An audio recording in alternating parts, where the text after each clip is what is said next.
Welcome to episode 25 of OTD, your daily dose of soccer history by 17 Law Sky. It's November 25, 1951. Stadion Feyenoord in Rotterdam is filling up with 65,000 fans from both sides of a very porous border. Red, yellow and black from Belgium, oranje scarves and dark coats from the Netherlands. This is the Derby der Lage Landen, the Low Countries Derby. Neighbors, trading partners, rivals in everything from shipping to cycling. And today, in football, they're about to share something almost no one in the ground will ever see again. By the time the referee blows for full time, the scoreboard will read Netherlands 6, Belgium 7. 13 goals, defenders dizzy. For decades afterwards, older fans will say, "You think football is wild today? You should have seen 1951 in Rotterdam."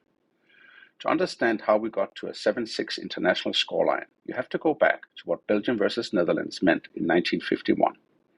By then, the derby was already old. The two countries first met in 1905, in the very early days of international football, and by 1951, they had faced each other more than 50 times. Most of those games were friendlies. There were no European Championships yet, no Nations League, and only limited structured qualification for the World Cup. If you were Belgium or the Netherlands and wanted a serious test, you looked next door. This is also the pre-everything era. Pre-UEFA, founded 1954. Pre-European Cup, first played a year later in 1955. And pre-Euro, still 9 years away. And for the Netherlands, pre-professionalism, with no fully recognized pro league until mid-1950s. Back then, international football was mostly about two things: the World Cup every 4 years and prestige friendlies. The Low Countries Derby sits in that second category, but emotionally it feels closer to a tournament match. You don't want to lose to the neighbors, not in cycling, not in speed skating, and definitely not in football. But where did Belgian football sit in 1951? Post-war, Belgium are respectable rather than spectacular. They've been to World Cups 1930, 34 and 38, but without going deep. What they do have is a domestic scene that's starting to look like an early version of what we now think of as proper professional football. The first division has familiar names already: ASC Anderlecht, emerging as the modern powerhouse, stringing together league titles from the mid-40s into the 50s. Standard Liège and Club Brugge, not yet at full latest strength, but very much part of the national picture. And a pipeline of tough, technically solid players used to heavy pitches, physical defending, and old-school 2-3-5 and WM formations. These are semi-professionals edging into professionalism, players with jobs or club sinecures, but living around training and match days. Belgian football is not yet glamorous, but it is organized and increasingly competitive. Dutch football? Well, this is still the before picture. The Netherlands have a long history. They were at the Olympic Games in 1908, 12 and 20, and hosted in 28, but by the early 1950s they've fallen off the global radar a bit. The top players are still officially amateurs.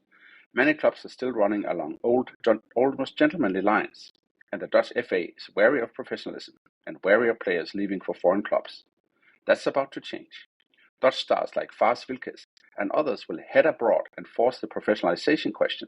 The Eredivisie will arrive in 1956, and 2 decades later the world will talk about total football and a side built around Ajax and Feyenoord. But in 1951, that future is invisible. The team that walks out at Stadion Feyenoord is a good but not yet world-class Oranje, trying to knit together strong local club players into something coherent. Feyenoord, Ajax and PSV already exist as major clubs in embryo, but the truly modern structures aren't there yet. What is there, however, is pride, and a rivalry that matters in both directions. Losing to Belgium in Rotterdam stings. Losing while conceding 7 would sting for generations. So to the day itself, November 25, 1951. Rotterdam is still rebuilding after the devastation of the war. The Stadion Feyenoord was one of Europe's most modern when it opened in the 1930s. It's a point of pride, a concrete bowl of stands close to the pitch, designed for noise. The crowd is officially there for a friendly. Emotionally, nobody feels like this is just a kickabout. The tactical backdrop is still the WM system and its variations: 3 at the back, 2 halfbacks, and 5 forwards. Marking is often by zone more than by man, and defensive organization can be, well, let's call it loose, which is exactly what you need if you're about to get 13 goals. We don't have full broadcast footage, and contemporary reports disagree on some of the finer details, but they all agree on the broad pattern.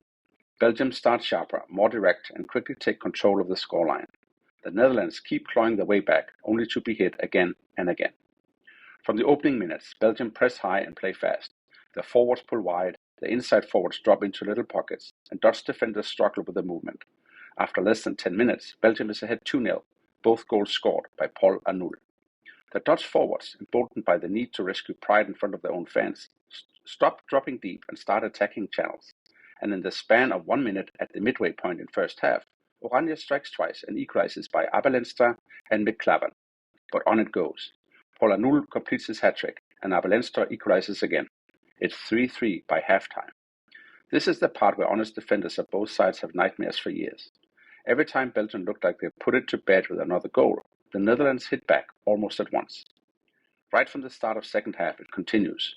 Louis Verbruggen brings Belgium ahead 4-3. Then Abelenstra completes his hat-trick, 4-4. José Moyes makes it 5-4 to Belgium. Rinus Benars makes it 5-5 at the hour mark. The match has now stopped behaving like an international and started to look like a training ground attack versus defense exercise where nobody is really keeping score properly. Chasing a victory, the Netherlands gamble. They commit more men forward, and Belgium finds space between their lines. In the 65th minute, Jan van Steen makes it 6-5 to Belgium. But this time, Oranje doesn't strike back. At 10 minutes later, José Moyes makes it 7-5. Oranje pushes forward towards the end, and Nout van Melis pulls one back, and suddenly, Netherlands are within a single strike of parity, but to no avail. When the final whistle goes, there's applause mixed with head shaking. Netherlands 6, Belgium 7. For the Dutch defense, it's a gut punch. For the Belgians, a raw relief and disbelief. For everyone in the stands, a kind of giddy exhaustion. Did we really just see 13 goals? To see why this game lives on, you have to zoom out beyond the 90 minutes. The Belgium-Netherlands rivalry is one of those neighbourly feuds that never quite goes away, like England versus Scotland, the OG international fixture, drenched in history and mutual need. Spain versus Portugal, the Iberian Derby, neighbours who share a peninsula and decades of geopolitical push and pull. USA versus Mexico, a modern CONCACAF heavyweight rivalry with long memory and short tempers. And then there's Brazil versus Argentina and Uruguay versus Argentina, South American versions of the same basic story, neighbours who will not give an inch.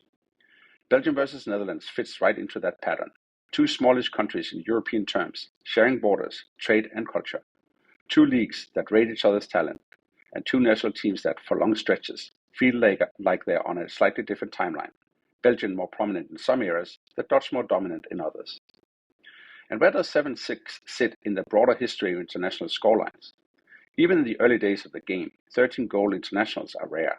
You occasionally see double-digit results and margins when a strong side crushes a minnow, but a 7-6 between two established European nations is a whole different category. By the 1950s, tactics are tightening. The WM system has brought more organization. Pitches outside midwinter are improving. Coaching is starting to matter more. That's why matches like Austria 7, Switzerland 5 in the 1954 World Cup stand out so much. They feel like the last breath of something wilder before defenses catch up. In that context, Belgium 7, Netherlands 6 in 1951 is one of the highest scoring competitive games between two traditional European football nations. It's one of the small handful of 13-goal matches at full senior international level, and almost unique as one-goal margin rather than a rout. And a scoreline that sits right at the point where football is evolving from everyone forward and see what happens to modern system-driven play. It captured in one 90-minute stretch the state of football in that weird pre-European, pre-pro era, open, wild, sometimes naive, and often glorious. And it left us with a permanent scoreline in the record book that decades later make people smile and say, wait, how many? That's all for episode 25 of OTD, the day Belgium and the Netherlands turned a friendly in Rotterdam into a 13-goal fever dream. The Derby der Lage Landen went full pinball, and defending became optional. If you got memories, sources, or a favorite ridiculous scoreline from the early days of international football, then email us at otd@17lawsguide.com. Subscribe and leave us a 5-star review so more football history nerds can find us. Tomorrow, November 26, we move from goals to coin tosses. 1969, when 3 European ties on the same night were settled not by extra time or penalties, but by the flip of a coin. We'll dig into those matches, trace how different competitions experimented with replays, away goals, and penalty shootouts, and ask what's fair and what's just football rolling the dice. Don't miss it.